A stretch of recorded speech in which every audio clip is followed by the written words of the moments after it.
इस वीडियो में आपको महिलाओं के कानूनी अधिकारों के बारे में बताया गया है। महिलाओं के सभी कानूनी अधिकारों के बारे में इस वीडियो में चर्चा की गई है। पुरुष एवं स्त्री को समान कार्य के लिए समान वेतन की व्यवस्था कानून की व्यवस्था है। महिला कर्मचारियों के लिए पृथक शौचालय एवं स्नान गृहों की व्यवस्था भी कानून सम्मत व्यवस्था है।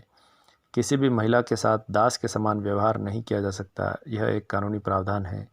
बलात्कार के आशय से किए गए हमले से बचाव हेतु हत्या तक का अधिकार महिला को है। विवाहित हिंदू स्त्री अपने धन की निरंकुश मालिक है। वह अपनी मर्जी से अपने धन को जैसा चाहे वैसा खर्च कर सकती है। दहेज लेना और देना दोनों ही प्रकार के कार्य अपराध हैं। सीआरपीसी की धारा 47B के अंतर्गत यदि किसी मकान के किसी भाग में जिसमें किसी महिला का निवास है, यदि किसी व्यक्ति की ऐसे निवास स्थान से गिरफ्तारी की जानी है तो गिरफ्तार करने वाला अधिकारी उस महिला से उस मकान या स्थान से हट जाने के लिए आग्रह करेगा और उसे जाने देगा। सीआरपीसी की धारा 51(1)(2) के अंतर्गत गिरफ्तार किए गए व्यक्ति की तलाशी ली जा सकती है, किंतु यदि गिरफ्तार व्यक्ति महिला है तो पूरी शिष्टता का ध्यान रखते हुए अन्य महिला अधिकारी द्वारा ही तलाशी ली जा सकेगी। धारा 53(2) सीआरपीसी के अंतर्गत पुलिस अधिकारी की प्रार्थना पर किसी स्त्री अभियुक्त का शारीरिक परीक्षण किसी महिला चिकित्सा व्यवसायी के द्वारा ही किया जा सकेगा, किसी अन्य के द्वारा नहीं। सीआरपीसी की धारा 103 के अंतर्गत यदि कोई महिला अपने पास कोई ऐसी चीज़ छिपाती है तथा जिसकी जामा तलाशी लिया जाना आवश्यक है तो उसकी तलाशी पूरी शिष्टता के साथ किसी अन्य महिला द्वारा ही ली जानी चाहिए। विवाहित हिंदू स्त्री अपने धन की निरंकुश मालिक होती है, अर्थात वह अपनी इच्छा अनुसार अपना धन खर्च कर सकती है।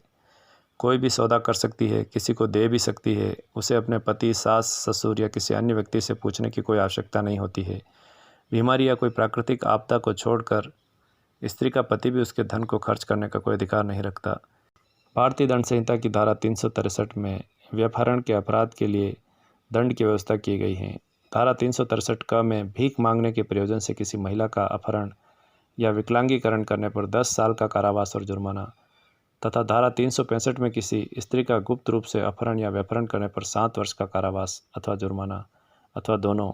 धारा 366 में किसी स्त्री को विवाह आदि के लिए विवश करने के लिए अपहरण करने पर तथा उत्प्रेरित करने पर 10 वर्ष का कारावास और जुर्माने के प्रावधान हैं। धारा 372 आईपीसी में वेश्यावृत्ति के लिए किसी स्त्री को खरीदने पर 10 वर्ष का कारावास, जुर्माना और धारा 373 में वेश्यावृत्ति आदि के प्रयोजन के लिए महिला को खरीदने पर दंडनीय व्यवस्था दी गई है। धारा 376 आईपीसी में बलात्कार के लिए दंड की व्यवस्था है। इसी तरह भारतीय साक्ष्य अधिनियम की धारा 113B में भौतिक और परिस्थितिजन्य साक्ष्यों द्वारा यह प्रमाणित हो जाता है कि किसी स्त्री की अस्वाभाविक मृत्यु से पूर्व उसके मृत स्त्री के पति या अन्य रिश्तेदार उसको दहेज के लिए प्रताड़ित करते थे तो न्यायालय यह उपधारणा कर सकेगा कि स्त्री की दहेज मृत्यु हुई है। भारत के संविधान में महिलाओं को पुरुषों के समान अधिकार दिए गए हैं। प्रमुख संवैधानिक अधिकारों की बात करें तो संविधान के अनुच्छेद 14 में कानूनी समानता का संवैधानिक मूल अधिकार दिया गया है, जिसे कोई छीन नहीं सकता।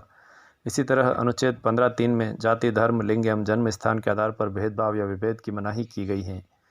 संविधान के अनुच्छेद 16(1) में लोक सेवाओं या सरकारी नौकरियों में महिलाओं को पुरुषों के समान अधिकार दिए गए हैं।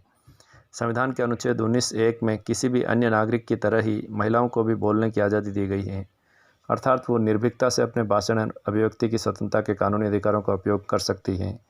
अनुच्छेद 21 के तहत पुरुषों के समान ही महिलाओं को भी प्राण एवं दैहिक स्वतंत्रता से कानून की स्थापित एवं विधिमान्य प्रक्रिया के बगैर वंचित नहीं किया जा सकता। अनुच्छेद 23 एवं 24 में शोषण के विरुद्ध अधिकार महिलाओं को भी एक समान रूप से प्राप्त हैं। अनुच्छेद 25 से 28 में महिलाओं को भी पुरुषों के समान धार्मिक स्वतंत्रता एवं पूजा उपासना का अधिकार प्रदान किया गया है। संविधान के अनुच्छेद 29 और 30 में शिक्षा और संस्कृति के समान कानूनी अधिकार दिए गए हैं तथा अनुच्छेद 32 में संवैधानिक उपचारों का अधिकार महिलाओं को भी समान रूप से प्रदान किया गया है। संविधान के अनुच्छेद 39(ग) में महिलाओं को भी पुरुषों के समान कार्य के लिए समान वेतन का अधिकार दिया गया है। अनुच्छेद 40 में पंचायती राज संस्थाओं में महिलाओं को आरक्षण के प्रावधान वर्णित हैं। संविधान के अनुच्छेद 41 में बेकारी, बीमारी और बुढ़ापे की दशाओं में सहायता पाने का अधिकार भी महिलाओं को दिया गया है।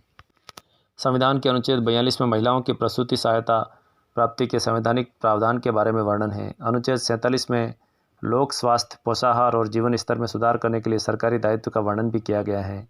अनुच्छेद 51 क में बताया गया है कि भारत के सभी नागरिक ऐसी सभी प्रथाओं का त्याग करेंगे जो महिलाओं के सम्मान के विरुद्ध हैं।